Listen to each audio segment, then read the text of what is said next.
Bismillahir Rahmanir Rahim. Assalamu alaikum wa rahmatullahi wa barakatuh.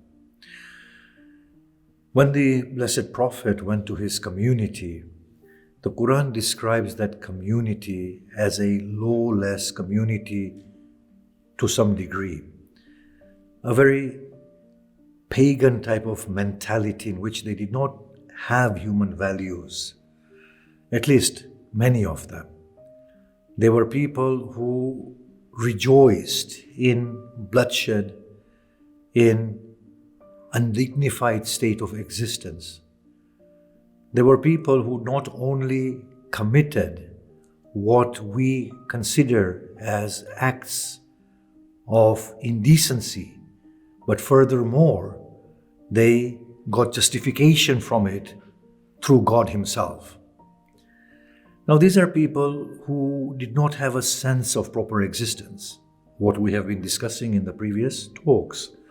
Not only were they in that sort of a very captivated state, but they were promoting it outside on the society as a whole. And in accordance with that, they had created their deities.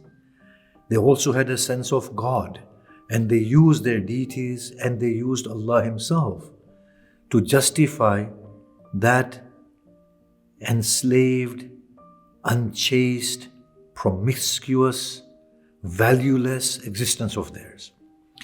But when the Blessed Prophet went there, he could not have performed what he did within that brief patch of 23 years had he seen them as evil people.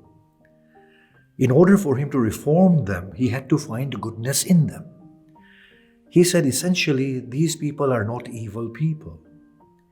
The evil that they are experiencing is an accidental state.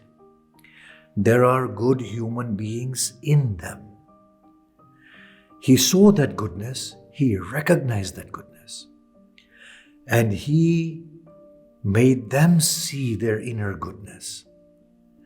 And in order to bring them out of that state of bondage, that suffocating state, and that state of inner turbulence, and wrapped up in layers of darkness and false personality, he showed them that they need to forgive themselves.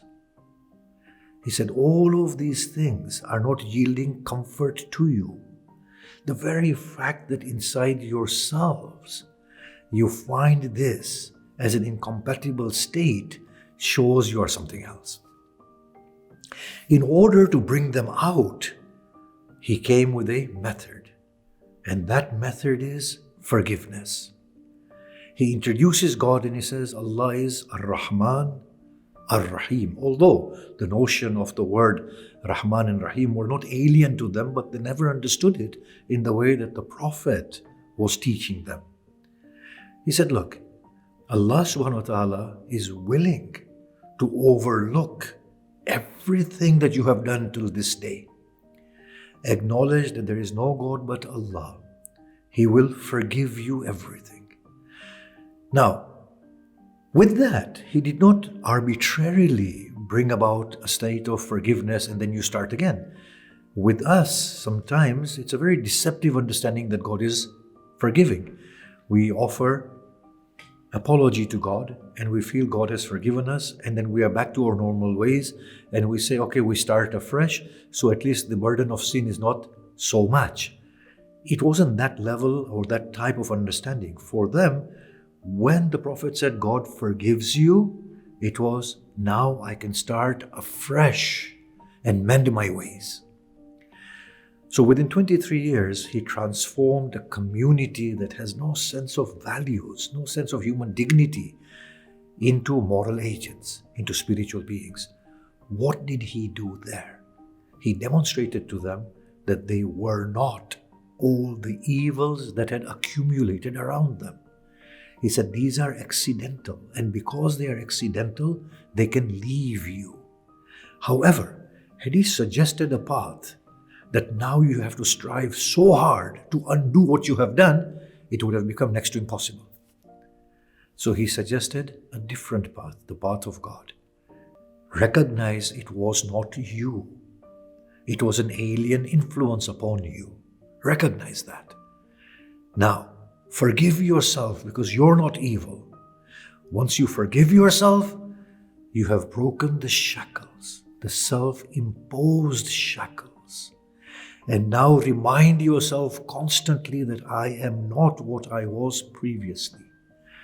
This brings us to an understanding of how to relieve ourselves of the self-imposed bondage.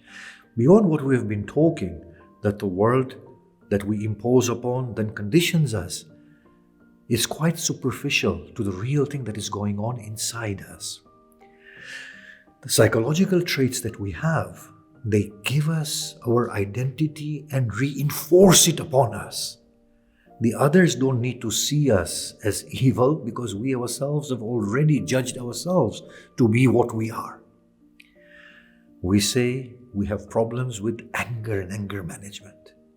We have problems with greed. We have problems with domineering, gaining power. We get hurt and we feel this hurt and we harbor enmity.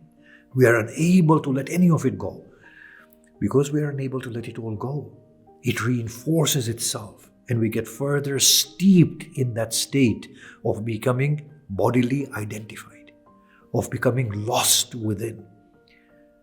We said to ourselves, we need to remind ourselves of what we are not. That's what the Prophet taught them. You are not these things. And the best way out of it is to forgive yourselves so that you do not perpetuate it within yourselves.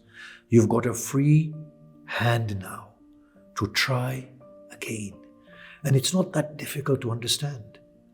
What messes us up is our conditional way of thinking.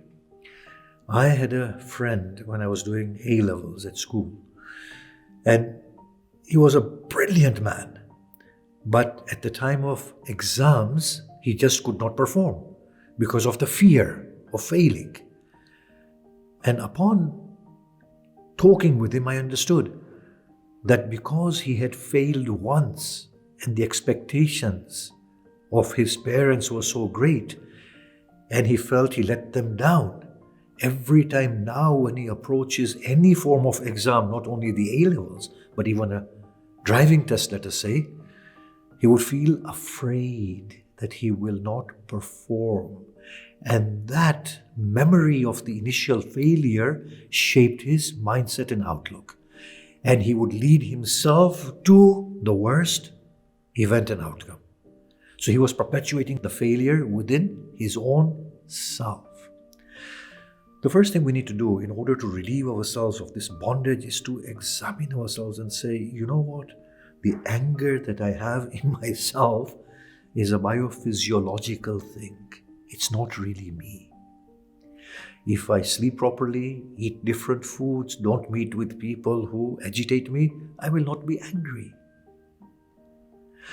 That greed inside me is not doing anything for me. It's not satiating me because the greed is supplying the body with things that the body assumes it needs, which it doesn't need. I, inside myself, am actually unfulfilled. And that's why I am greedy. That want to dominate, to power, to show the other one wrong, to emerge as a victor and predominate, is signifying an inner state of lack. There is an inner lack that is being compensated for mistakenly by outer dominance.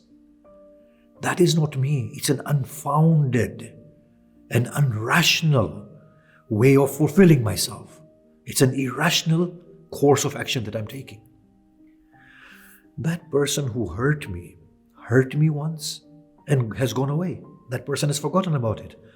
But I have held that hurt inside myself. I can easily let it go, but I'm perpetuating it as if I'm surviving on the negative emotion. But why would I want to do that? Why does it give me fulfillment? And yet it doesn't give me fulfillment. So we need to examine ourselves and say, we are none of these things. All I was supposed to do was to embrace these experiences.